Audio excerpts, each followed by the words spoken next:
Welcome to the Scaling Japan podcast, a podcast about how to grow your business from $100,000 and beyond in the land of the rising sun.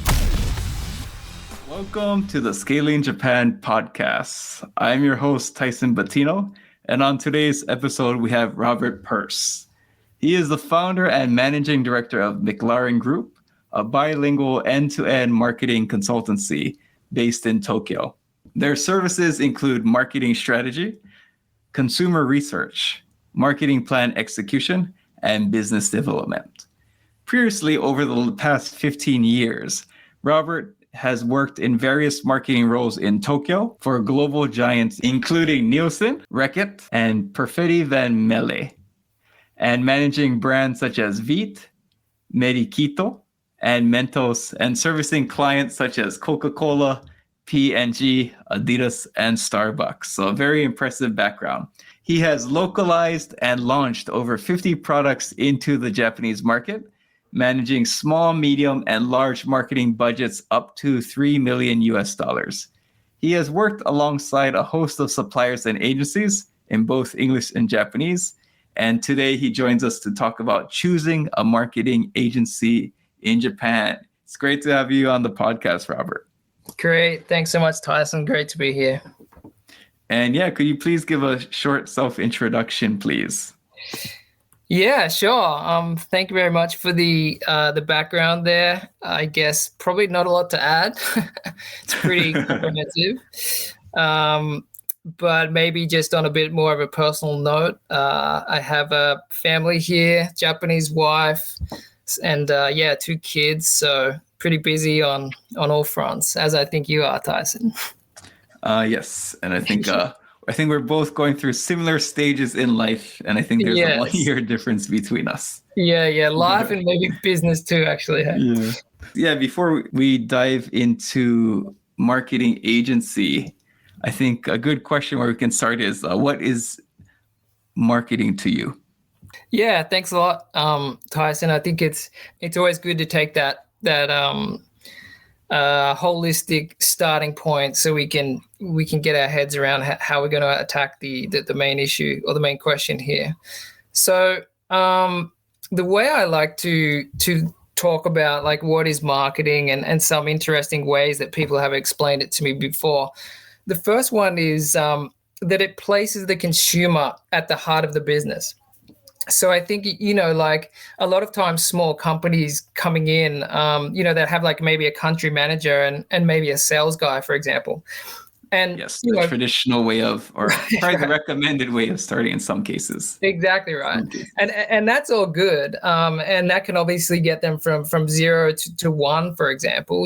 Obviously you can't market a product if it's not there, you know what I mean? There's no doubt about distribution is critical. But I think that the role that, once the team starts to grow and whatnot, and you get that marketing guy in there, he's the one who's just obsessing about the consumer, you know what I mean? So it's not about just getting the product in there, but it's about what's going to happen after that, right? Because at the end of the day, someone has to buy it, right? Like it's very important to kind of have that person, whether it's inside the team or it's being outsourced to an agency, which we'll get into, but who's taking it from that 1 to 2 sort of phase. Yeah. Excellent. The other point that I wanted to raise on this one is this fantastic quote that one of my ex-bosses told me, but it's that, the consumer is your lover or lover as Americans might say. So I think that this is a nice way to think about it as well, because it's all about, how are you going to woo them, you know what I mean, to buy your product. And you really, to woo someone, you sort of need to know them on a deeper level and know the different triggers, let's say, to attract them. So I thought that that's also a nice quote and a nice way to sort of think about what is marketing at that really high level. And now that you defined marketing, maybe we can move into what is a marketing agency? Right. Okay, so let's get down to the meat of this, right? So I guess doubling back a little bit there, but a marketing agency is a person who or company who can help you do that, right? So it's a person or company who helps you put the consumer at the heart of your business and helps you to woo the consumer and really get you from that 1 to 2 phase once you've kind of got your product out there. And if it's a physical product, it's on a shelf, or it's a digital product, it's online. But it's then, okay, let's figure out how we're going to actually get people to buy this thing. Excellent. And there's actually a lot of variety in the type of marketing agencies or people you could outsource to. So let's dive into that next. What are the myriad of agency types and levels? Right. Yeah, right. So I've tried to simplify this, even though, as you mentioned, it's quite diversified. But the way I look at it is, we've got freelancers, we've got production companies, we've got small-sized marketing agencies like mine, and we have medium-sized creative and medium-sized media agencies, and then we have the larger size media/creative agencies. So I'll sort of explain later how that division is happening and all about that. But that's kind of the way I see it. Yeah, I don't know if you had any additions there. No, I think that's enough for now. And so I think we can start off with maybe a high-level view of what they actually do.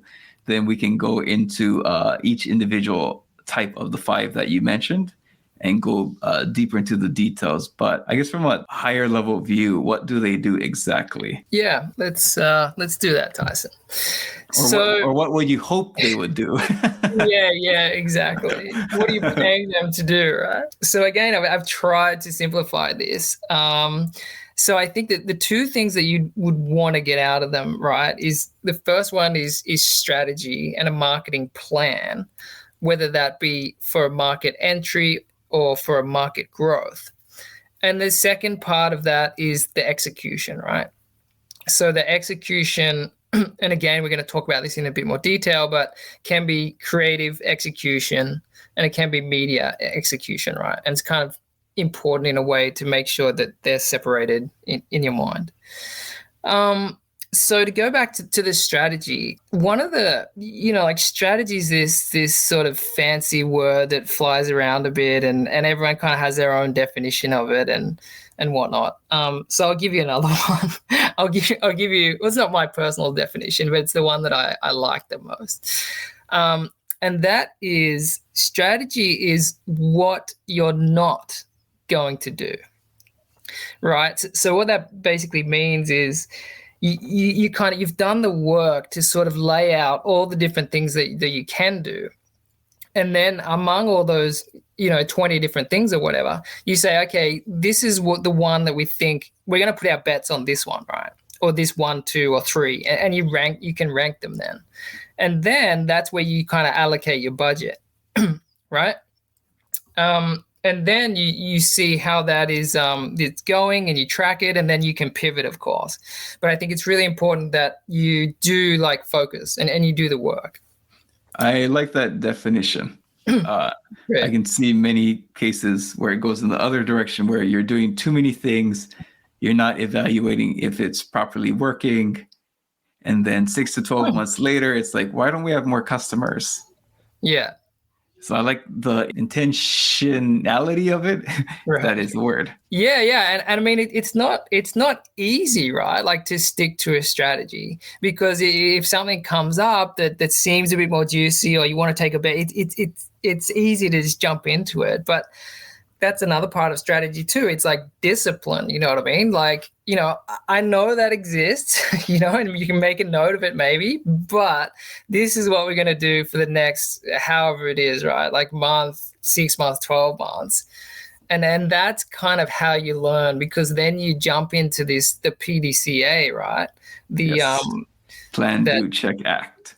Thank you. I was worried I was going to forget what they were. But, Right. And then you're like, okay, so this worked, this didn't work. All right, we learned that. Now let's reflect on it. And what I also love it is I consider what you're not going to do.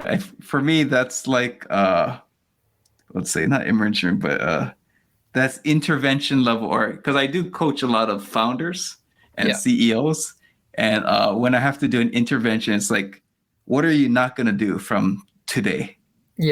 And so like founders who can't manage their time, CEO, or they don't have like kind of clear plan, that's usually the intervention I have to come in with. Like, I don't care about what you had on the agenda today. Let's just talk about what you're not going to do.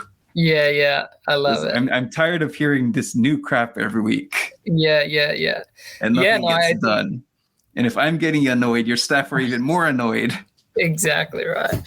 Yeah, I think like for personal planning, it's great too. Hey, like one of the models to kind of get to this strategic bit, one of the models that really works for us is, simply like, who are you targeting? What are you going to tell them? And where and how are you going to do that? Right. So it's kind of simple, breaking it up into those three pieces. And another terminology you could use for that is, okay, what's your target or persona, as they often say? What's the communication message? What's the creative? And then what are the media channels through which you're going to use that creative? So I think, splitting those out like that can really help strategic thinking in a sense. And then, back to what I was saying before, you can identify, okay, we've mapped this all out, but this is what we're going to focus on. And here's the priorities there. Just one other thing I would like to quickly touch on here is one of the ways or one of the analysis methods that would help you to get there is it's called 3C analysis. And it's actually developed in in Japan, which is quite interesting because a lot of these models actually are, like Kaizen and all this sort of stuff. So the 3C for me is just a really interesting, like one-stop strategy shop, let's say. So it's like a SWOT, but it takes it a level up. So just to quickly explain it, it's like these three. It's like a Venn diagram. So you've got your competitor, you've got your company, and you have your customer. And so the competitor, that is like, what is their offer, right? Like what are your competitors offering in this space? And then you have your company, and you talk about what unique things you can offer to the market. And then the other circle is the customer. So that's the customer needs, right? So basically your sweet spot as a company or a brand, unique selling proposition, as they say, is the intersection between what the customers want and what you can uniquely offer. So if you imagine those three circles, it's the overlap between what the customers want and what you can only offer, but your competitors can't offer. That's very important. It's if you're asking someone else to market your brand, if they have something that's easily marketable, the more likelihood they'll be successful. Yeah, exactly. And I think it's very important to sort of do that work up front. So when you start to work with agencies, you can give them like a clear brief. You know what I mean? You can say like, this is what this is our unique selling proposition, and this is what we want to communicate. You know what I mean? So then I agree. Yeah. Like I've worked with freelancers. I haven't worked with an agency, but usually I always have good results with freelancers because I'm very clear with what I want. This is what I want. This is what I don't want. Here's why. Give me some samples that look like this. Exactly. Yeah. In some cases. Definitely. So we can discuss that in a bit more detail for sure. Yeah. So just to quickly wrap up on this, the other.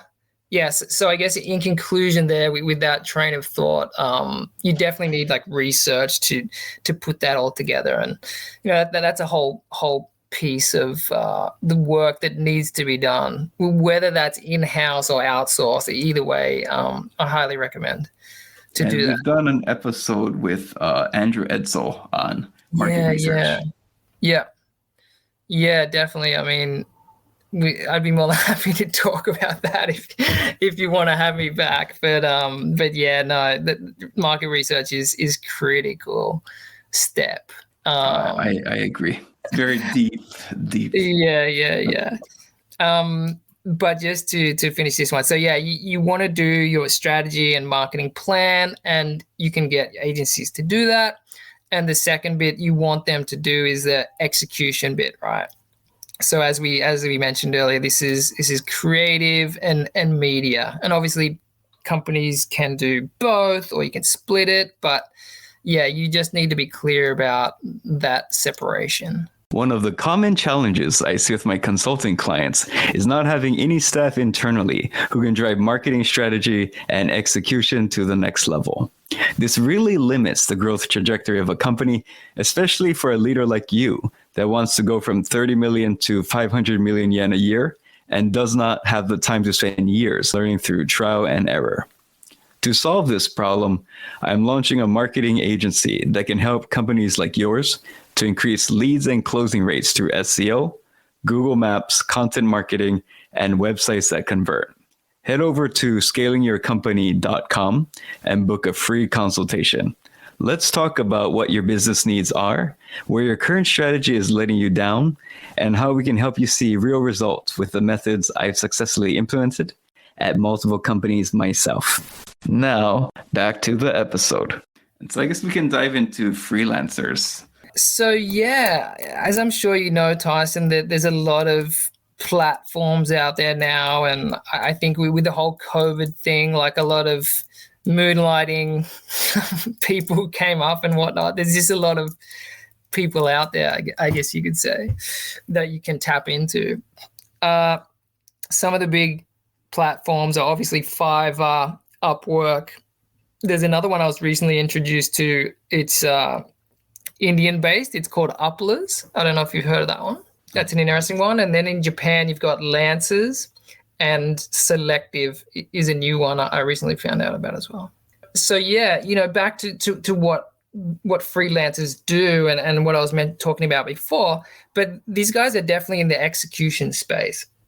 So whether that's, building a website, doing your SEO, SEM, or, making create some visuals or something, it's very kind of executional.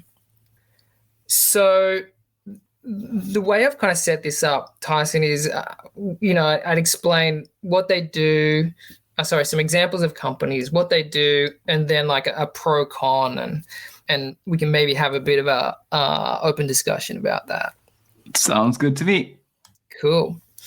So freelancers, yeah, I'd say a pro is, yeah, they're cheap, you know what I mean? And you can obviously find, there's a range, I guess you could say, if you're looking through those databases and things like that. And I would say they can deliver on value for money, meaning like quality, but, you do need to find the right person, and that can take some time and pain, let's say. And another thing I would just add here, and this has been my personal experience, not just with freelancers, but probably in general, it is, I do find it helpful to work in Japanese with Japanese people, because in my experience, I have noticed that if you can work in Japanese, you often get access to a different level of quality work and service, and there's definitely that trust, let's say, or you can rely on them to get it done. So I have sort of found that, and I'm comfortable working in Japanese. It's way worthwhile for me to take that extra bit of time to work through the kanji and all of that, just to get that additional access to those kind of people. So my thing about freelancers is I think working with freelancers is good for two areas. One is you have no idea what you want, and you kind of want to figure it out very cheaply. So you learn how to work with a marketing agency or give instructions through failing over and over again through affordable freelancers on Fiverr. Right. That's one. Yeah. The second one is, on the other hand, if you know exactly what you want and you can give good examples and get what you want in one try, I think freelancers is a great route. Yeah, they're great points, Tyson. And that kind of connects to a few of the cons that maybe we can quickly jump into. The first one is, you're not going to get that strategic piece, right? So you are going to have to go in there, briefing them and not really getting that challenge on your brief or something, or being able to have that more strategic discussion. So to your point, you do need to be clear about what you want, and that's going to be the best way to get what you need out of the guys. Alternatively, as you mentioned, you can go down the trial and error route and sort of burn through a bit of cash and a bit of time. But I guess that's an option too, isn't it? It's it's easy for us to say because we have 10 to 15 years of experience, but someone coming in completely fresh, it actually is a cost-effective way of learning. Yeah. I love it. Great, man. So maybe I'll jump on to the next one. We good? Sounds good. Let's dive into production companies. Yes, sir. So there's a lot of production companies out there in Tokyo, a lot of sort of small shops, let's say, and a lot of people probably don't know of them or know their names because a lot of times they're working directly with agencies, like bigger agencies. But you can actually access these guys and these people directly. In terms of what they do, again, they're very heavy on the execution side. So as we were mentioning before, that's great when if you know exactly what you want, you know what I mean, and you can give them a specific brief. But that obviously you need the experience to be able to do that. Pros, again, they can be a cheap option. And you can get really good creative from these guys, has been my experience. Because the interesting thing is, right, like they're working for the agencies. You know what I mean? So if you go to a Dentsu or Hakuhodo or whatever, the chances are they're basically outsourcing everything to these guys anyway, right? I'm advising 2 production companies, and yes, they receive a lot of work from Dentsu and Hakuhodo, and it's kind of it's kind of like our running joke. Yeah. Yeah, no, it's so basically, like, if you can access these guys directly, and like I said, if you know what you're doing, then you can actually get like you can get great creative and value for money. You can get senior level creative people. Yeah. So I think we're going to touch on it at the end a bit here, but you do need to appeal yourself as an agency. They have to want to work with you at the same time. You know what I mean? It's not like they're just going to work with anyone. So there is a bit of strategy involved there too. But I think if you can do it, that's definitely an option. Just to touch on a few of the cons. Again, probably not heavy on the strategy side of things. They maybe don't also have a lot of understanding of media. And so it's kind of important sometimes to understand the roots of these companies. Are they coming from a media background and adding on the creative, or is it the other way around? Ooh, very good point. And then can you elaborate how that impacts things? Yeah, well, I mean, quite simply, creative agencies and creative companies with creative roots, they're trying to sell more creative, right? So the answer becomes like, here's a great creative. We should be putting this on like multiple channels. It's like, no, we don't need that one creative. We need like 10 of those. You know what I mean? Like the answer is different. But if you go to a Yes. media company, right, they're going to say, that's an awesome creative. Let's put it on 10 different media channels, Yeah, right? exactly. I think it's hilarious. Or I tell like sometimes when I do trials, like if you go to a sales advisor, they're going to recommend more sales. If you go to a Yeah. marketing agency, they're going to be recommending more marketing. That's Yeah. why you should come to me because I'm the Yeah. only one who's going to tell you your product sucks or your product isn't good enough. Yeah, yeah. Yeah, it's very true, man. I mean, like you need to be smart. Like you need to be street smart. You know, you need to know what these guys are trying to get out of it at the end of the day. And I do agree, like the strategy part is a weakness, and so Mm, that's why it's or like how you described it, a holistic service offerings. Like you can't get strategic unless you really understand the yeah, whole wide range of, or like how you mentioned earlier, like what should you not do. yeah, exactly, So I exactly. can see how this relates to what you brought it in the beginning of why strategy is so important, and it will Yeah, protect you in your negotiations or dealings with finding the right marketing agency. yeah, definitely. I mean, you know, in my marketing career, like the writing a brief, like, you know, we would spend so much time and energy and resources and just to write like a one-page brief, you know what I mean?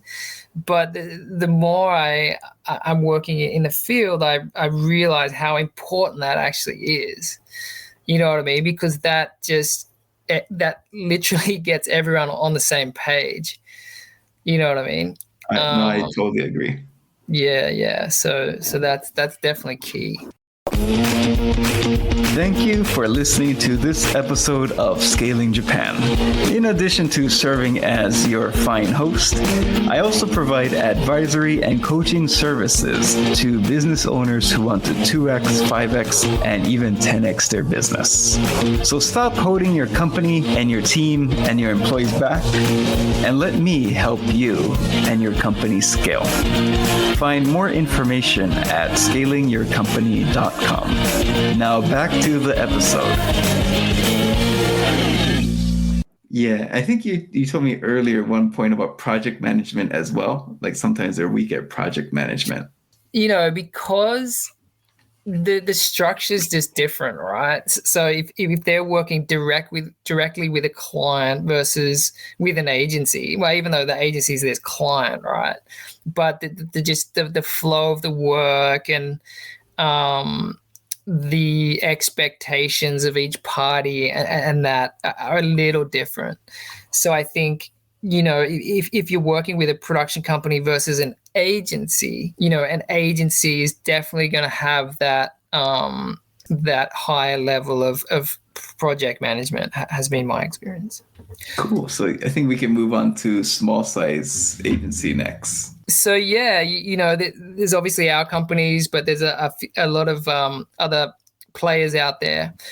And what we do is packaging those. You know what I mean? It's the strategy and the execution. So because of our experience, we were able to sort of, you know, help the client build those briefs as I was talking to before, and really be clear about, okay, what are we doing here? What are we trying to get out of this? And then once that's sort of solidified and doing all that work I mentioned before, then we can move into the execution and we can start that, you know, Chinese whispers, because it almost becomes like Chinese whispers, right? Which is why I think it's, again, that brief is super important, and trying to solidify that strategy or strategy statement and all this kind of stuff that is talked about, because once you start filtering that down, a little bit's going to be lost each time in that process.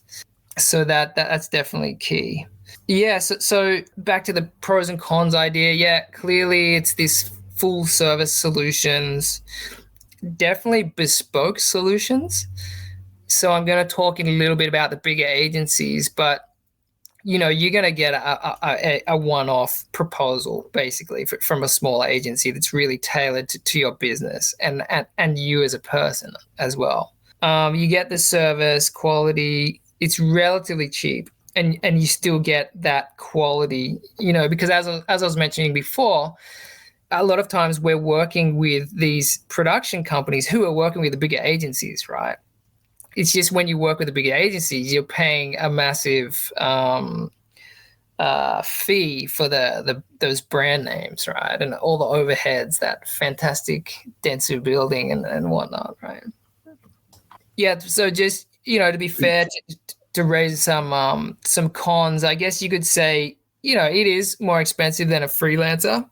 So if you're on a super tight budget, you could go down the route that you mentioned before and, trial and error, burn through some cash and bang your head against a wall a little bit, but that might get you where you need to be. Or you could go with the small agencies and work through that strategy piece and then work through the execution. Cool. And anything else about small marketing agencies? That's probably about it, Tyson. Should we? I think we talked before about this idea of performance versus awareness marketing and the differences there. Should we touch on that? Yeah, I can dive into that one. It's so I mean I coach a wide variety of let's say small mom and pop places to small businesses and corporations. But for the smaller mom and pop places, like, if you have like 5 employees or of course it depends on the revenue, but let's say you're making less than $250,000 annual revenue. It's when you do marketing, I kind of define performance versus awareness marketing. Performance being marketing that you can clearly tell that you're getting return on investment. So let's say I do a Google ad or a Google search ad, SEM, and let's say I pay 200 yen per click. I pay about every 50 clicks, I get 1 customer. So I'm paying about 10,000 yen per customer. So I have a very clear idea of the performance, like how much I'm paying to get 1 person, or if I were to do flyers and we have a campaign, you bring in the flyer, get 1,000 yen off. They bring in a flyer, we can clearly analyze the performance. And so versus other areas where it's more just awareness based, like let's say we'll do Instagram video and we hope this goes viral. We'll see how it goes. You could measure the performance, but often cases it's at least in the case of actually I don't think I defined it as well as I could have. It's for the Google search ad case, it's pretty much when you do a Google search ad, it's someone who's looking for what you're selling, and you're targeting the people who are ready to buy, so you can get results. Versus maybe you're doing like kind of like a viral campaign. You're hoping maybe they'll buy in the future. You don't know when they're gonna buy. Yeah. And so I think for smaller businesses, it's I think if you do hire a small size marketing agency, I think you should learn a little bit about what channels can produce results quickly versus which marketing channels can produce results over time. And it kind of goes back what you mentioned, a marketer's or media agency is going to sell media, a creative agency is going to sell creative, a salesperson is going to sell sales. Yeah. So I think this could prepare you for the negotiation, because people you meet, they're going to recommend this, but it's the question you need to ask them, because if you might not have the budget, it's just, we don't have a big budget. What can we do that'll get results quickly? Yeah. And let's start there. Yeah. Yeah. Yeah. It's always the challenge of marketing, really, in general, isn't it, to be able to justify the budgets and ROI and all this sort of awareness building versus sales, and someone phrased it to me in a way that I liked, but they called it like chandeliers versus lasers. And if you have a room full of customers, it's lasers work very good for shooting your target, but you can only shoot one thing at a time. Right. And so what I mean to say is when you do results, marketing that's really focused on getting results quickly, the amount of people you can target is actually very small, because the amount of people who are actually very interested in what you're selling right now is very tiny, as opposed to most people. They need to go through a journey over time where you build awareness, they consider, and then let's say hopefully they purchase. So that's kind of thing. So that's the thing you need to know. There is marketing that does work, that is pretty more predictable returns on investment, but the number of people you can get using that method is much smaller. Yeah, I want to kind of move on to maybe the mid to large size agencies. Yes, let's do it. Okay, so mid to large. Okay, so what gets interesting here, Tyson, is, as I was mentioning before, they start to split into creative agencies and media agencies. So a lot of times they have both of the capabilities, but a lot of bigger companies, they have a separate media agency and a separate creative agency. So as we were talking about before, it's really important that, first of all, you're aware that the objectives are different between these two groups. And I'd say that the second thing is to make sure they're aligned under the same objective. So obviously, once you start to get a bit more detailed in terms of those KPIs, they're obviously going to diverge between a creative KPI versus a media KPI. But at least on the top level, you need to be on the same page, literally. So when I write briefs, I normally have the same brief for the creative agency and the media agency. I'd just be changing the KPI section for each of those agencies. And sometimes I'd even brief them together. So I'd get them in the same room, and, I try to make a team, because as I was saying before, you don't want those guys to be working totally apart, even though, as I mentioned before, the creative guy is going to be trying to sell you more creative and the media guy is going to try to sell you more media. So there's a little bit of tension in there, but I think at the end of the day, if the brand does well, right, then both of those agencies are going to stay. So there is a win-win there, two working together. Yeah, the synergy. No, I think that's, I've not been in that specific situation, but I've been in similar situations, and I definitely agree with the principle. It's, let's say, you got to get the synergy. Yeah, exactly. Just to go back to that, mid-size pro-con kind of thing. So that there's a lot of, mid-size boutique-ish agencies out there, and I've worked with quite a few of them over the years, and I've actually had a really good experience. Because they do provide the full service solutions. They're pretty bespoke, I think, in terms of what they bring to the table. You get the quality service, and you get the value for money. So personally, I have had quite good experiences through my. And what are some examples of some mid-sized creative agencies? It's the whole agency world is quite fascinating, because you often have these big, or you have these big conglomerates, and then they kind of branch out into all these different brands and sub-brands, and then they're buying companies, and so it's a little bit hard to grasp that sometimes. But what I sort of define as a mid-size creative or media agency could be something like McCann Group, Momentum is in there, Beacon. So as I mentioned, these are part of big groups, big companies, but I guess the easiest way to probably explain it is all of those kind of companies, except like an ADK, a Hakuhodo, and a Dentsu. that's okay, gotcha. Thanks for famous agency, but not those guys. Yeah. Gotcha. Thanks for clarifying. Yeah, right. And I think you mentioned, let's say, they do a mixture of strategy and execution, or they can do strategy and execution well. Yeah, I think. Another interesting thing here, once you start to get into this mid-size, large-size agency space, is you obviously have the company who may have a brand name and whatever, but depending on your budget, you can get like a good team, or you can get like a very junior team, for example.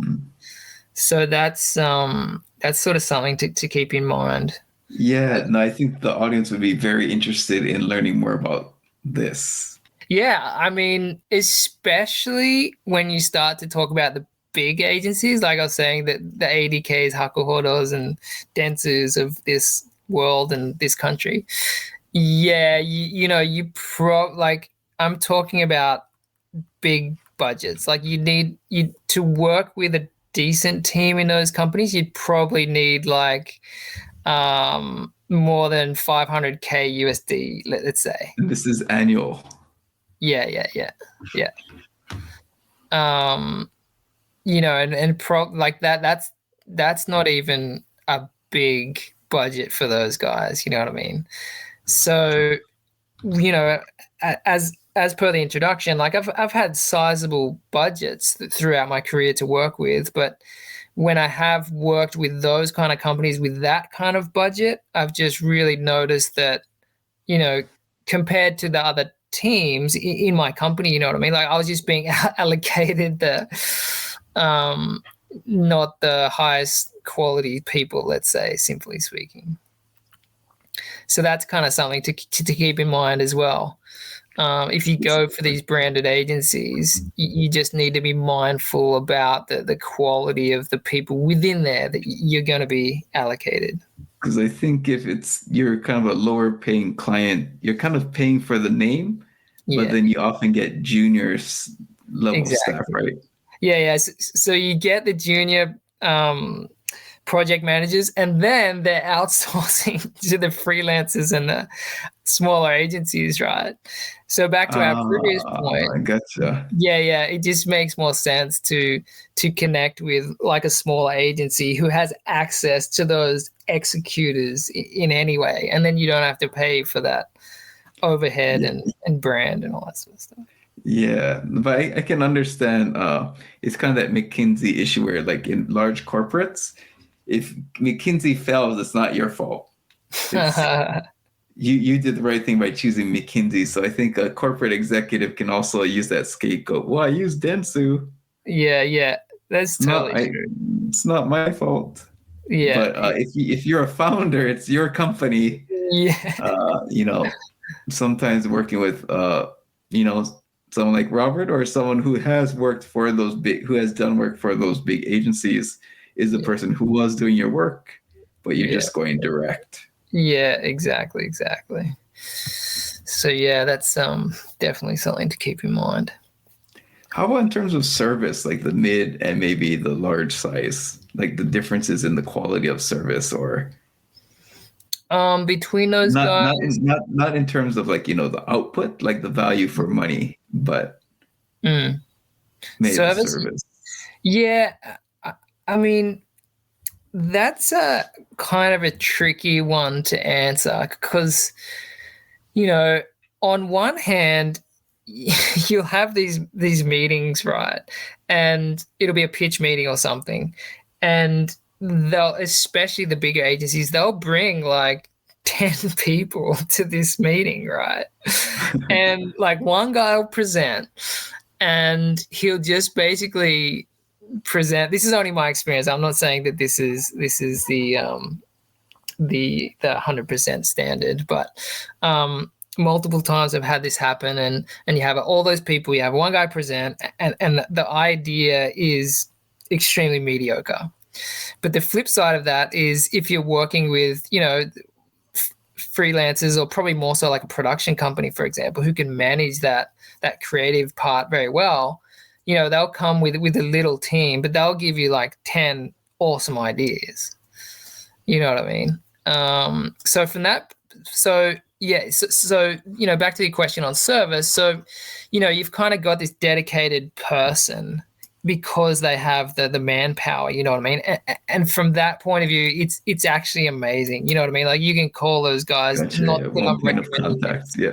Yeah, not that I recommend it and not that I do it a lot, but if you're stuck, you can call the guys and be like, I'm sorry, like I need this now. You know what I mean? Like I've got to present to global tomorrow. This just came up. Like, can you please put something together and send to me? And they'll do it. You know what I mean? Like, again, I don't recommend to do that. And I try not to do that, but just to answer your question on service, that is something you get with those larger agencies. Yeah. And kind of your experience, let's say more in the media realm, like, getting yourself in like magazines or TV. Mm-hmm. Could you tell us how that, let's say, the type of agency and the impact on that for media?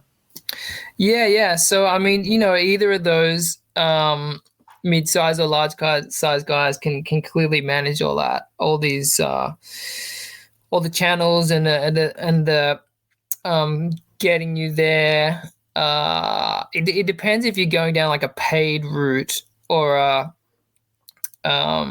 trying to do like a earned media, right?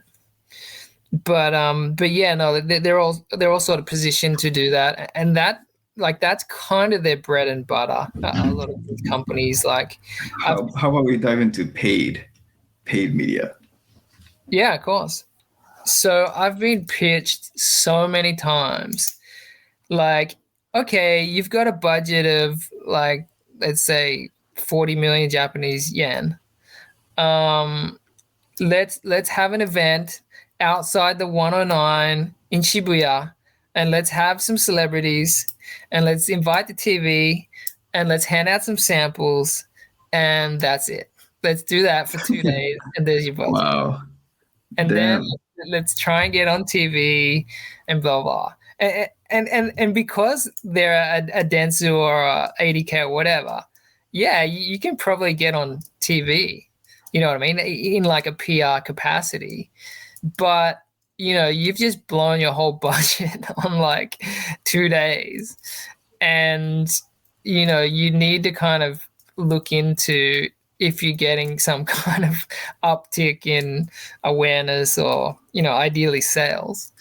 So yeah, to kind of compare that to a smaller agency or something, they're going to come back with something way more creative, and it's going to be thought through, and it's not going to be just like a one shot blow your whole budget. It's going to be like, okay, this is how we're going to phase this is how we're going to learn and really maximize the ROI. And I've heard if you wanted to get, maybe like if you did like a commercial ad, like on, let's say, national television, you would have to go through one of the big media agencies. For media, yeah. So those guys really have this sealed up, and that's actually why they're so big. Because yeah, you need to buy media through them. And the other one that they're very strong on is the like offline media. Because they just have access to a lot of because they bulk buy as well. So they'll bulk buy media and then they'll sell it. So the other small players can't even buy it, right? Gotcha. So they pretty much have a monopoly on that. Yeah, and I could see that. It's yeah, they don't want the media sellers, they don't want to deal with too many companies. So yeah. So I could see but so that would probably would that be like magazines? Who would be the media sellers in this case? Yeah, so the interesting thing with that, though, Tyson, and something that is really positive, is once you start to talk about the digital world, then they're not controlling that as much. That's way more accessible to anyone from a media buying point of view. So it's really more those like traditional channels that they've got locked up. But yeah, like once you jump into digital, then it's the smaller guys have much better option of a much better opportunity for getting their stuff out there. And I guess in traditional, you mean by like maybe newspapers, magazines, maybe billboards. Yeah, like out of home stuff. Locations. Exactly, billboards and all those TV screens that I see like just popping up. Oh God, it's ridiculous. But it's obviously the media companies doing that, right? Because the more screens they have, the more space they can sell. But so, mainly TV and that kind of stuff. Yeah. Robert, it was very great to have you on the episode today. I'm going to get you on again so we can talk about how to choose the right marketing agency, how to evaluate them, and just a little bit of tips on the contracts and coming up with the scope and how to make sure your dealings with agency go smoothly on both ends so you can get what you want at the price you want. And so both sides are happy. It was really awesome to get you on the podcast today, Robert. Fantastic, Tyson. Really enjoyed it.